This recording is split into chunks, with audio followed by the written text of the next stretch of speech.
Time for a story with Penny. Today on Short Legs Dark Tales, our favorite dachshund dives nose first into Chapter 5 of The Woman in White. Mystery, moonlight, and a whole lot of heart. Chapter 5. It is a relief, she said, to feel that I am not quite alone in the world. Will you promise me not to interfere if you come across him? Not to speak to him, not to look at him, not to let him know where I am? I promise, I said, if you will trust me once more and tell me his name. I can't tell it. I daren't tell it, she answered. He has got some power over me. He has a way of frightening me with just a look when I was a girl, and he frightened me worse still as a woman. I have stolen my freedom from him. Isn't that enough? Don't ask me to go back to the jail I have escaped from. Don't.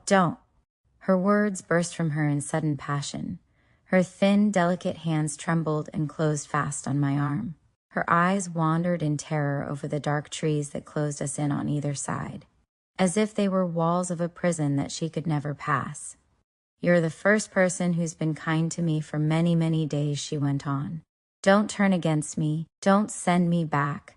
I won't trouble you. I won't disgrace you. Don't let me be taken. I'm afraid. She dropped on her knees and raised her clasped hands in entreaty. Before I could speak or move, she sprang up again and said, I won't stop. I'm going on to my friend. You may follow me if you please. I don't care whether you trust me or not now. She walked rapidly forward.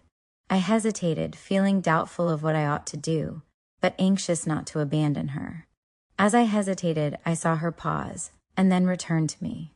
I won't treat you like that, she said. You're right. I have told you too little, and I'm not in my right senses when I think of that man. He has done me a terrible injury. He has cruelly wronged me. Don't ask me to tell you what it is. Don't ask me to talk about it. I'm not fit now. I've been cruelly used and cruelly wronged. I am not as you see me now. I used to be happy and innocent once. Will you take me to the road and send someone with me to see me safe to London? Will you do that for the sake of a woman's honor and for the sake of your own faith in me? She is not his wife, she said hurriedly. She is only his secret wife. He married her in secret, before he was married to the lady he lives with now. I don't know the man's name, and I don't want to know it. I only want to be safe. Safe away from him, and safe with my friend. We walked on for some minutes in silence. The moonlight seemed to have faded away, and the darkness was growing thicker and colder. The faint sound of distant wheels came faintly through the stillness. Here is the place, she said suddenly, stopping at a low brick wall with iron rails above it. It is a little quiet house. There is no lamp in the street, and I can't see the number. But I know the house well. Will you wait here till I go in and make sure that I get safely inside? I took her hand and pressed it gently. Yes, I said. I will wait here and watch. She looked up at me gratefully and then slipped silently over the wall and crossed the garden. I stayed where I was, watching and listening. The house was very quiet and no sound came from it. After a few minutes, the door opened and a woman's face looked out. The stranger went in. I waited a little longer, then turned to go back, when I saw a man's figure emerge from the darkness and walk swiftly down the street. I recognized him at once. It was the man the woman had spoken of, the man from whom she had fled. His face was pale and stern in the moonlight, his eyes sharp and searching. He stopped, looked around cautiously, then quickened his pace. A chill ran through me. I feared what his coming might mean for the poor woman. I resolved to keep watch and do all I could to protect her. The silence of the night was broken only by the faint footsteps of the stranger disappearing into the distance. The house stood still and dark behind the iron gates. I waited some moments longer, then quietly made my way home, my mind filled with troubling thoughts. The mystery deepened, and I knew that I must learn more, both for her safety and for my own peace of mind. Next morning, I sought out my friend, the artist. I told him everything, the strange woman's story, her flight from the madhouse, and her fearful warning. He listened gravely, his keen eyes reflecting the weight of the mystery. We must help her, he said at last. She has no friend but us now. We must find out who that man is and what he wants from her. This is no ordinary story. It smells of secrets and danger. We agreed to keep watch and be ready to act. I felt a strange mixture of dread and determination. Whatever the truth, I could not abandon the poor woman in her hour of need. As the days passed, I visited the quiet house in Forest Road often.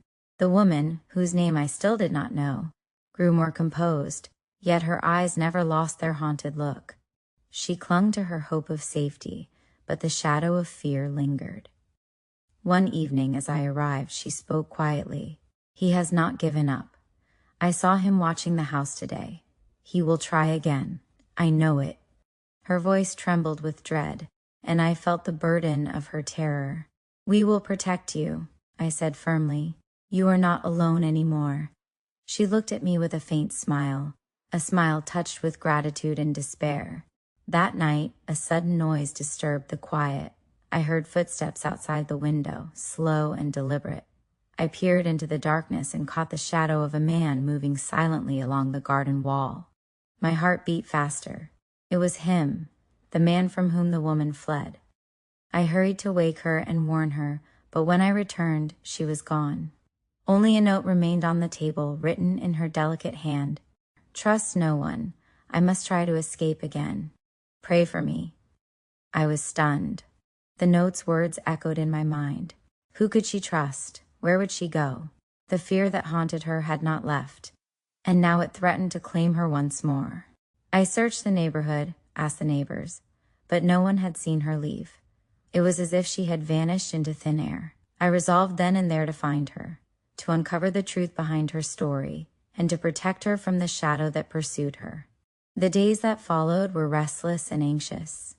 I searched the city, following every lead, speaking to anyone who might have seen a pale woman with haunted eyes. Meanwhile, the artist friend and I pieced together the fragments of her story. We learned of a man with dark secrets, a secret marriage, and a cruel pursuit that seemed never-ending. Though the danger was great, our resolve only grew stronger. We would find her and bring the truth to light. One evening, as the sun dipped below the horizon, I received a mysterious letter. It was unsigned, but the words chilled me. "Stop your search, or you will bring ruin upon yourself. Some truths are better left buried." The warning did not deter me. If anything, it steeled my resolve.